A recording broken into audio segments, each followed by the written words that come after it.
প্রতি বছরই গুনাহ মাফের বার্তা নিয়ে আসে পবিত্র মাহে রমজান। মুসলমানরা অপেক্ষার প্রহর গুনতে থাকেন এ মাসের জন্য, কেননা রমজান মাস হলো আল্লাহ তাআলার পক্ষ থেকে বান্দার জন্য বিশেষ এক অনুগ্রহ।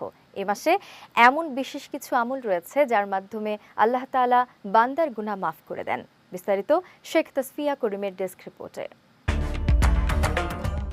হযরত আবু হুরায়রা রাদিয়াল্লাহু তাআলা আনহু থেকে বর্ণিত, রাসূলুল্লাহ সাল্লাল্লাহু আলাইহি ওয়াসাল্লাম বলেছেন, যখন রমজান মাসের প্রথম রাত আসে তখন শয়তান ও অভিশপ্ত জিনদের শৃঙ্খলিত করা হয় ও জান্নাতের দরজাসমূহ খুলে দেয়া হয়।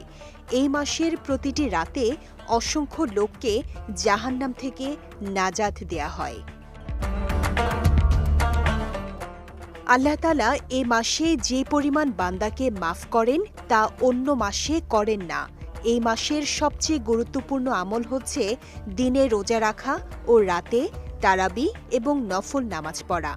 রাসূল সাল্লাল্লাহু আলাইহি ওয়াসাল্লাম এই কাজগুলো বেশি করতেন। এমনকি যারা নিয়মিত এই আমল করবে তাদের গুনাহ বিমোচনের ঘোষণাও রাসূল সাল্লাল্লাহু আলাইহি ওয়াসাল্লাম দিয়ে গেছেন। হযরত আবু হুরায়রা রাদিয়াল্লাহু তাআলা আনহু থেকে বর্ণিত, তিনি বলেন, আমি আল্লাহর রাসূল সাল্লাল্লাহু আলাইহি ওয়াসাল্লামকে রমজান সম্পর্কে বলতে শুনেছি, যে ব্যক্তি রমজানে ঈমানের সঙ্গে সওয়াব লাভের আশায় কিয়ামে রমজান বা তারাবির সালাত আদায় করবে তার পূর্ববর্তী গুনাহসমূহ মাফ করে দেয়া হবে। শুধু তাই নয়, আল্লাহ তাআলা এ রমজান মাসে এমন একটি বিশেষ রাত দিয়েছেন যে রাতের আমল আল্লাহর নিকট হাজার মাসের আমলের চেয়েও বেশি প্রিয়।